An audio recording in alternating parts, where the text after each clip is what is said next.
Hello friends, मैं निसार सैफ़ी दास्तान जुर्म की कहानी के इस एपिसोड में आप सभी का स्वागत करता हूं। दोस्तों, एक बार एक व्यक्ति एक रेड लाइट एरिया में जाता है और उस रेड लाइट एरिया के एक कोठे पर जाता है।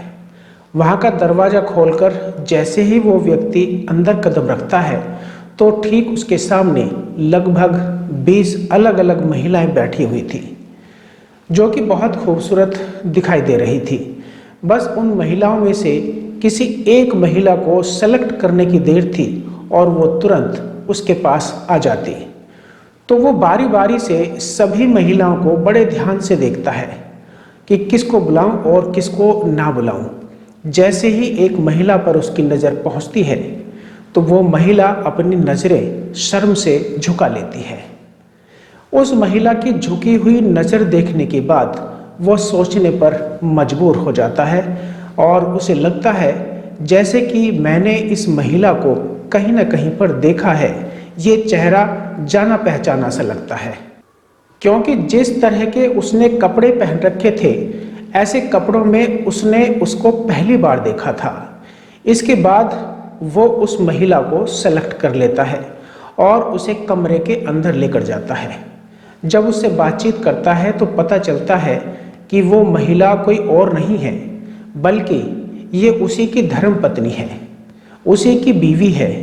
अपनी ही बीवी को उस रेड लाइट एरिया के एक कोठे पर देखने के बाद उसके पैरों तले से ज़मीन खिसक जाती है और कुछ देर के लिए वो अपना दिमागी संतुलन खो बैठता है और वो सोचने पर बेहद मजबूर हो जाता है कि आखिरकार ये यहाँ पर क्यों आई और कैसे पहुँची।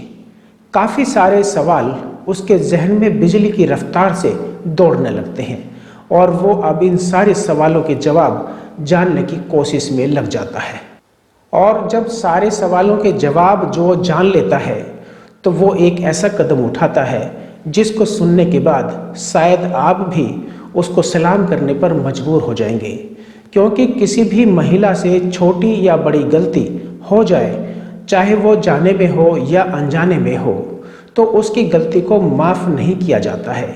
लेकिन पुरुषों की गलती को कई बार नज़रअंदाज किया जाता रहा है, लेकिन जिस पुरुष ने उस महिला की तमाम गलतियों को माफ़ करते हुए जो कदम उठाया वो वाकई काबिल तारीफ़ था और ऐसा करने के लिए शायद बहुत बड़े जिगर की ज़रूरत है। आज जो सच्ची घटना मैं आपको सुनाने जा रहा हूँ, ये सच्ची घटना है कर्नाटक की राजधानी बेंगलुरु की। दरअसल एक व्यक्ति जिसका नाम होता है साहिल और वो बेंगलुरु शहर का रहने वाला है और वो एक मल्टीनेशनल कंपनी में काम करता है और इसी कंपनी ने उसको एक असाइनमेंट पूरा करने के लिए मुंबई बुलाया था और उसको बताया गया कि इस असाइनमेंट को पूरा करने के लिए कुछ वक्त के लिए उसे मुंबई में ही रहना होगा। साहिल की शादी 2 या 3 महीने पहले ही हुई थी। साहिल अपनी पत्नी को छोड़कर किसी भी हालत में जाना नहीं चाहता था, लेकिन कंपनी का बहुत ज़रूरी काम था और जिसकी वजह से उसको आखिरकार मुंबई जाना पड़ता है। जब वो वहाँ पहुँच जाता है तो 1-2 हफ्ते तक वहाँ काम करता है और लगातार अपनी पत्नी से भी बात करता रहता है। एक दिन वो अपनी पत्नी से कहता है कि क्या तुम मुंबई घूमना चाहती हो? तो ये बात सुनते ही उसकी पत्नी बहुत ज़्यादा खुश हो जाती है और कहती है कि ये तो मेरे बचपन का सपना था। बचपन से ही मैं चाहती थी कि कम से कम एक बार मैं मुंबई जाकर देखूं अपनी आंखों से सब कुछ, तो कितना अच्छा रहेगा। क्योंकि आज तक तो मैंने मुंबई को सिर्फ टेलीविज़न पर या फिल्मों में देखा है, अपनी आँखों से देखूंगी तो मुझे बहुत अच्छा लगेगा। इतनी बात सुनने के बाद साहिल कहता है कि आप परेशान मत हो, आपको परेशान होने की बिल्कुल ज़रूरत नहीं है। 7 अक्टूबर 2011 का तुम्हारा रिजर्वेशन करवा दिया गया है। आप आराम से बेंगलुरु से मुंबई तक का सफ़र पूरा करके मेरे पास पहुंच जाओ, मैं तुम्हारा रेलवे स्टेशन पर इंतज़ार करूंगा। अब वो दिन भी आ जाता है जब साहिल की पत्नी अपनी पूरी तैयारी करने के बाद मुंबई जाने के लिए सीधा बेंगलुरु स्टेशन पहुंच जाती है। जिस ट्रेन में सीट बुक की गई थी उस ट्रेन के कंपार्टमेंट में अपनी बर्थ पर यानी कि अपनी सीट पर जाकर बैठ जाती है और सबसे पहले वो अपने सास और ससुर को फ़ोन करके बताती है कि मैं ट्रेन में बैठ चुकी हूँ और लगभग 1000 किलोमीटर का सफ़र है, 16 या 17 घंटे में पूरा हो जाएगा और उसके बाद मैं साहिल के पास पहुँच जाऊँगी। पहला फ़ोन हो चुका था, दूसरा फ़ोन वो अपने पति साहिल को करती है और कहती है कि मैं ट्रेन के अंदर बैठ चुकी हूँ और मैं जल्दी ही आपके पास पहुँच जाऊँगी, आप परेशान मत होना। तो साहिल कहता है कि मैं परेशान नहीं हूँ, मुझे तुम्हारी फिक्र है, तुम परेशान मत होना, बिल्कुल घबराने की ज़रूरत नहीं है, किसी से ज़्यादा बातचीत नहीं करना और अपने सफ़र पर ध्यान देना और खाने की कोई भी चीज़ ना तो किसी से लेना और ना ही किसी को देना। तो दोस्तों इस तरह से उसे समझाने की वो कोशिश करता है। अब ये ट्रेन मुंबई के सफ़र के लिए चल पड़ती है। जैसे ही मुंबई के सफ़र के लिए ट्रेन चल पड़ती है तो जिस सीट पर वो बैठी हुई थी ठीक उसके सामने वाली सीट पर दो व्यक्ति बैठे हुए थे। दोनों एक दूसरे के लिए बिल्कुल अनजान थे और आपस में बातचीत भी नहीं कर रहे थे। लेकिन धीरे धीरे जब सफ़र आगे बढ़ता है तो वे दोनों व्यक्ति आपस में एक दूसरे का इंट्रोडक्शन लेते हैं कि तुम कौन हो, कहाँ से आ रहे हो और कहाँ जा रहे हो, इस तरह की बातें वो करने लगते हैं। साहिल की पत्नी तानिया किसी से बात बिल्कुल नहीं कर रही थी और यदि वो बात कर रही थी तो या तो अपने सास ससुर से या फिर अपने पति से। साहिल से रास्ते की सारी कैफियत वो बयान करती जा रही थी कि अब इतना किलोमीटर्स का सफ़र तय हो चुका है, अब मैं यहाँ पहुँच गई हूँ, खिड़की के बाहर का नज़ारा कैसा दिखाई दे रहा है। तो इस तरह साहिल की पत्नी तानिया का सफ़र बहुत अच्छा गुजर रहा था और ट्रेन लगातार आगे बढ़ रही थी। तानिया की सीट के ठीक सामने बैठे दोनों व्यक्तियों में से एक व्यक्ति कहता है कि बहन जी, लगता है आज पहली बार आप ट्रेन में सफ़र कर रहे हैं और वो भी मुंबई का। तो तानिया कहती है कि ट्रेन का तो सफ़र हमने बहुत किया है लेकिन अकेले मुंबई में पहली बार जा रही हूँ। जब उन्होंने ये बात सुनी तो वो व्यक्ति कहता है कि बहन जी, आपको परेशान होने की बिल्कुल ज़रूरत नहीं है, हम भी मुंबई जा रहे हैं और किसी भी तरह की कोई दिक्कत, कोई परेशानी, कोई ज़रूरत हो तो आप हमसे शेयर कर सकती हैं। अब कुछ देर इधर उधर की बातें चल रही थी, कुछ खाने पीने की चीज़ें उनके पास थी और वो निकाल कर अपने बैग में से खा रहे थे। उन्होंने कहा कि बहन जी, आप भी खा लीजिए, तो तानिया मना कर देती है। लेकिन जब आगे वक्त गुजारना है, 15-16 घंटे एक साथ सफ़र में रहना है, तो किसी भी अनजान व्यक्ति से इस लंबे सफ़र में बात तो होगी ही और जाहिर सी बात है कि दोस्ती भी हो ही जाएगी। तानिया के सामने बैठे दोनों व्यक्तियों की दोस्ती हो चुकी थी और उन दोनों ने तानिया से भी जान पहचान बना ही ली थी। तानिया के पास जो खाने पीने का सामान था वो भी निकाल कर खा रही थी। ये दोनों व्यक्ति तानिया के पास रखी खाने पीने की चीज़ों को बड़े ध्यान से देख रहे थे, उसकी तरफ घूर रहे थे। तानिया उनकी इस बात को लगातार नोट करती जा रही थी। तो फिर मजबूरन तानिया खाने पीने की चीज़ें उनके सामने करती है और कहती है कि भाई साहब, आप भी खा लीजिए। तो वे दोनों व्यक्ति उसके सामान में से लेकर खाने लगते हैं। समय लगातार बीत रहा था और ट्रेन पटरी पर लगातार दौड़ रही थी और इस तरह से ये सफ़र बहुत ही अच्छी तरीके से गुजर रहा था। तानिया अब मुंबई से लगभग 150 किलोमीटर दूर थी, यानी 1000 किलोमीटर में से 850 किलोमीटर का सफ़र अब तक तय हो चुका था। तानिया अपने पति साहिल को फ़ोन लगाती है और कहती है कि मैं अब आपसे सिर्फ 150 किलोमीटर की दूरी पर हूँ। वो कहता है कि तुम्हें परेशान होने की बिल्कुल ज़रूरत नहीं है, मैं तुम्हें लेने के लिए रेलवे स्टेशन पर पहुँच जाऊँगा। उसके बाद सामने बैठे ये दोनों व्यक्ति तानिया से कहते हैं कि आप चाय पियोगी? तानिया कहती है कि नहीं, मैं चाय नहीं लूँगी, आपको पीनी है तो आप ले लीजिए। लेकिन वे 2 चाय के साथ साथ 3 चाय मंगाते हैं और एक चाय तानिया की तरफ बढ़ा देते हैं। ना चाहते हुए भी तानिया उस चाय को पी लेती है और वो भी अपनी अपनी चाय दोनों पी रहे हैं। जब तानिया चाय पी लेती है तो वो एकदम बेहोश जैसी होने लगती है। तानिया को बहुत ज़्यादा नींद आने लगती है और वो सो जाती है। तानिया 2 या 3 घंटे के बाद जब नींद से थोड़ी सी बेदार होती है तो महसूस करती है कि वो अब ट्रेन में नहीं है बल्कि एक कार के अंदर है और कार बहुत तेज़ी से चल रही है। वो आंखें खोलने की कोशिश भी करती है, बोलने की भी कोशिश करती है, लेकिन बेहोशी जैसी हालत में वो ठीक से ना तो देख पा रही थी और ना ही बोल पा रही थी। तानिया को वे ही दोनों व्यक्ति कार के अंदर भी दिखाई देते हैं जो उसके साथ ट्रेन में उसके सामने वाली सीट पर बैठे हुए थे। उन दोनों के साथ एक नया व्यक्ति और था जो कार चला रहा था। अब तानिया को अंदाजा हो चुका था कि उसके साथ कुछ ना कुछ बुरा हो चुका है। तो तानिया बहुत हिम्मत करके उनसे कहती है कि मैं कहाँ हूँ, तुम मुझे कहाँ ले जा रहे हो। तो इससे पहले कि वो कुछ और बोलती, वे उसको बहुत जोर का थप्पड़ मारते हैं और कहते हैं कि यदि आपने आवाज़ निकाली तो और भी ज़्यादा पिटाई होगी, इसलिए चुपचाप पड़ी रहो।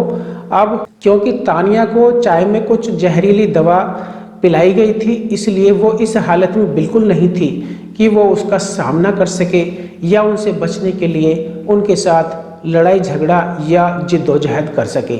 गाड़ी लगातार चल रही है और गाड़ी चलते चलते एक रिहायशी इलाके में पहुंच जाती है। गाड़ी वहां रुकती है और तानिया को भी गाड़ी से उतारा जाता है। तानिया खुद चलने की हालत में बिल्कुल नहीं थी, इसलिए उसको दोनों तरफ से उन्होंने पकड़ा हुआ था जैसे कि वो बहुत ज़्यादा बीमार हो। ट्रेन से लेकर कार तक शायद उसको ऐसे ही निकाला गया था। अब ये तानिया को लेकर सीधे पहुंच जाते हैं मुंबई के रेड लाइट एरिया के एक कोठे पर। वहाँ 2 महिलाएं बैठी हुई थी और उनसे बातचीत चल रही थी तानिया को बेचने की। आखिरकार सौदा उनका पक्का हो जाता है और तानिया की कीमत लगती है 45,000 रुपये। वे दोनों व्यक्ति 45,000 लेकर वहाँ से जाने लगते हैं। तानिया को अब हल्का हल्का होश आने लगता है और वो उन दोनों के सामने रोने लगती है, गिड़गिड़ाने लगती है और वो उन दोनों से कहती है कि आप मुझे यहाँ कहाँ छोड़कर जा रहे हो, मुझे बचा लो। लेकिन वे दोनों उसे ठोकर मारते हुए वहाँ से निकल जाते हैं। अब तानिया एक कोठे पर मौजूद है। वो इधर उधर देखती है तो वहाँ पहले से ही काफ़ी सारी लड़कियाँ मौजूद थी जिन्होंने ऐसे कपड़े पहने हुए थे जिसे देखकर कोई भी पुरुष उत्तेजित हो जाए। अब उसको एक कमरे में बंद कर दिया जाता है क्योंकि वो अब विरोध कर रही थी। उसका जो नशा था दवाई का वो उतर चुका था। वो लगातार चीख रही थी, चिल्ला रही थी, बचने की कोशिश कर रही थी, इसलिए उसको बांध कर रखा जाता है और उसके मुंह में कपड़ा भर दिया जाता है ताकि वो चिल्ला ना सके। 7 अक्टूबर को वो घर से निकली थी, 8 अक्टूबर आता है, 9 अक्टूबर आता है और इस तरह से एक एक दिन गुजरने लगता है और धीरे धीरे करके लगभग 15 दिन गुजर जाते हैं। उधर उसका पति रेलवे स्टेशन पर इंतजार कर रहा था और काफ़ी इंतजार करने के बाद उसकी पत्नी तानिया उसको वहाँ पर दिखाई नहीं देती है और वो बहुत ज़्यादा परेशान हो जाता है। फ़ोन करता है तो फ़ोन स्विच ऑफ आता है, अपने माँ बाप से भी पूछता है और फिर जाकर रेलवे स्टेशन पर जीआरपी को सूचना देता है। पुलिस स्टेशन भी जाता है और वहाँ अपनी पत्नी की गुमशुदगी की रिपोर्ट लिखवा देता है। अपनी पत्नी को तलाश करने के लिए वो तमाम तरह की कोशिशें करता है ताकि उसकी पत्नी उसको मिल जाए। रेलवे स्टेशन पर लगे तमाम सीसीटीवी चेक कराता है लेकिन तानिया उसे कहीं भी नज़र नहीं आती है।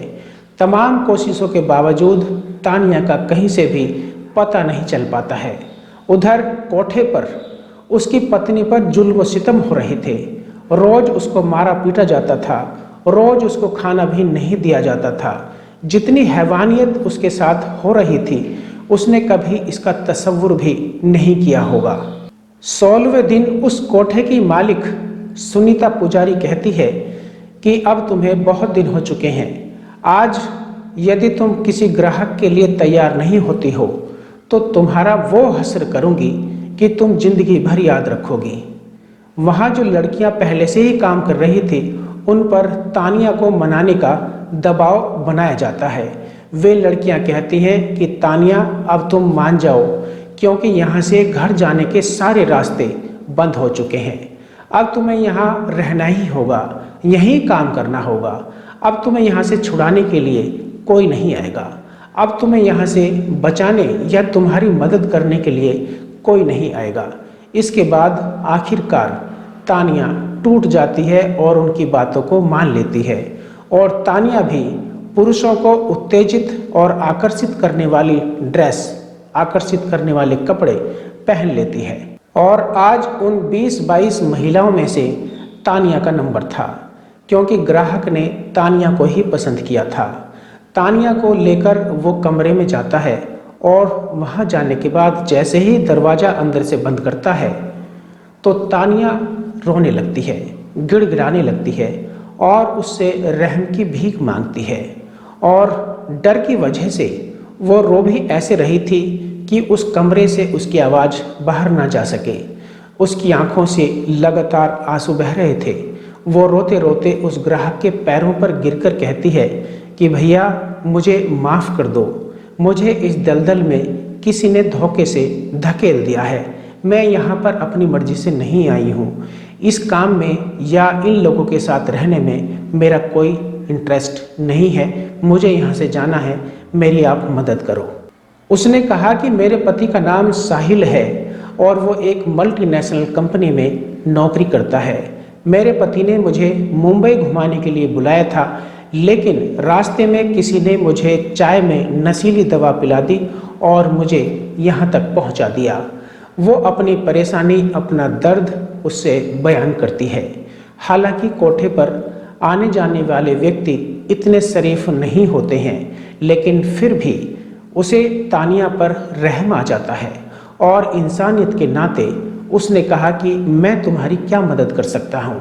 जब बात मदद की आती है तो वो कहती है कि मेरे पति से आप मेरी बात करा दीजिए। उधर उसका पति अपनी पत्नी को तलाश करने की तमाम कोशिशें लगातार कर रहा था और आखिरकार 16वें दिन साहिल के पास एक अनजान नंबर से फ़ोन आता है। साहिल जैसे ही फ़ोन उठाता है, दूसरी तरफ से आवाज़ आती है रोते हुए कि मैं तानिया बात कर रही हूँ।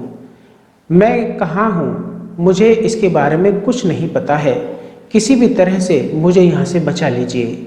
साहिल उसकी बात सुनता है और कहता है कि तुम कहाँ पर हो, तो तानिया मना कर देती है कि मुझे नहीं पता कि मैं कहाँ पर हूँ। अब जो व्यक्ति तानिया की मदद कर रहा था वो उस कोठे का पूरा पता साहिल को बता देता है। साहिल को जैसे ही ये खबर मिलती है तो वो गहरी सोच में डूब जाता है कि मैं अब करूँ तो क्या करूँ, इसको वहाँ से कैसे बचाऊँ। यदि पुलिस के पास जाऊंगा तो पुलिस वहाँ पर छापा मारेगी, पुलिस वहाँ पर रेड मारेगी, तो वो ऐसा ना हो कि कहीं उसको वहाँ से गायब कर दें या फिर उसको नुकसान पहुँचा दें। तो वो इसलिए ऐसा नहीं करता है और वो सीधे ग्राहक बनकर उसी कोठे पर पहुँच जाता है। जब तक पहला जो ग्राहक था जिसने तानिया की मदद की थी वो वहाँ से जा चुका था। अब साहिल नया ग्राहक बनकर उस कोठे की महिलाओं में से अपनी बीवी को, अपनी पत्नी को ढूंढने की कोशिश करता है। वो एक एक करके सभी महिलाओं को रिजेक्ट कर देता है। उन सब के बाद तानिया को उसके सामने लाया जाता है। पति को सामने देखकर तानिया की नज़रें शर्म से झुक जाती हैं और उसकी आंखों से आंसू लगातार बहने लगते हैं।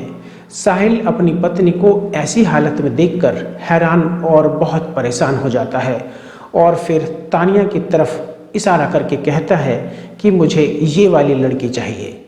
उसको लेकर वो कोठे के अंदर चला जाता है और उसकी पूरी कहानी बड़े आराम से सुनता है और वो अपनी पत्नी से नाराज़ होने की बजाय उसे गले लगा लेता है और कहता है कि अब तुम्हें परेशान होने की ज़रूरत नहीं है, क्योंकि अब मैं आपके पास आ चुका हूँ।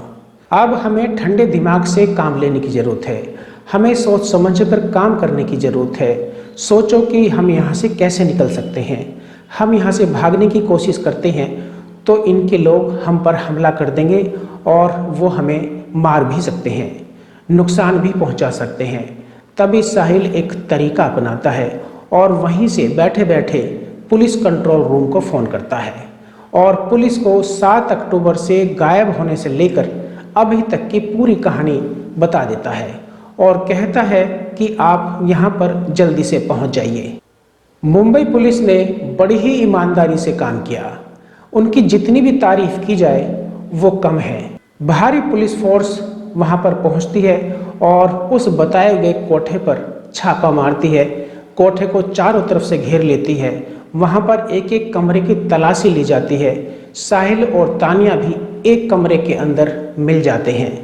पुलिस दोनों को वहाँ से हिफाजत से निकाल लेती है। वहाँ से ना सिर्फ तानिया निकलती है बल्कि ऐसी कई लड़कियाँ निकाली जाती हैं जो दलालों के झांसे में आकर कोठे पर पहुँच गई थी।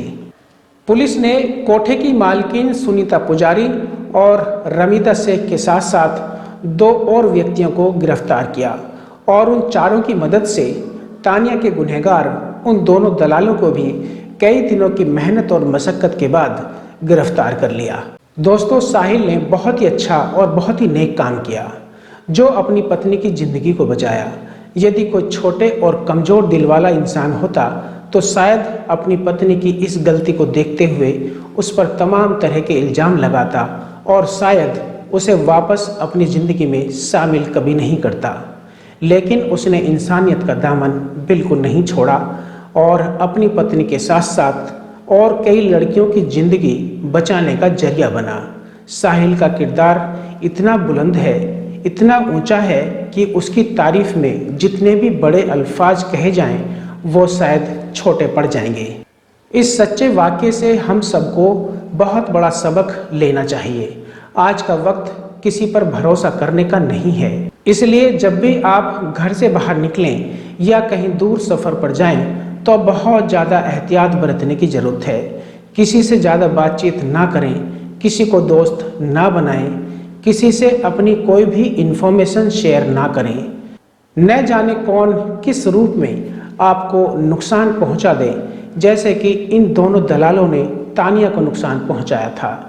वो तो उसका वक्त अच्छा था कि उसके पति ने उसको दलदल में फंसने से ठीक पहले बचा लिया, लेकिन सबकी किस्मत ऐसी नहीं होती।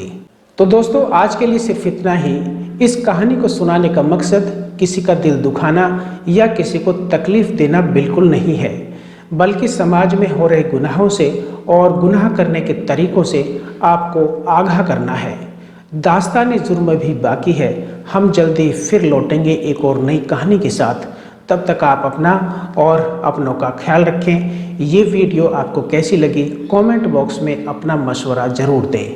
वीडियो को लाइक और शेयर करें। चैनल को सब्सक्राइब करें ताकि आपको हमारी नई वीडियोस के नोटिफिकेशन मिलते रहें। बहुत बहुत धन्यवाद।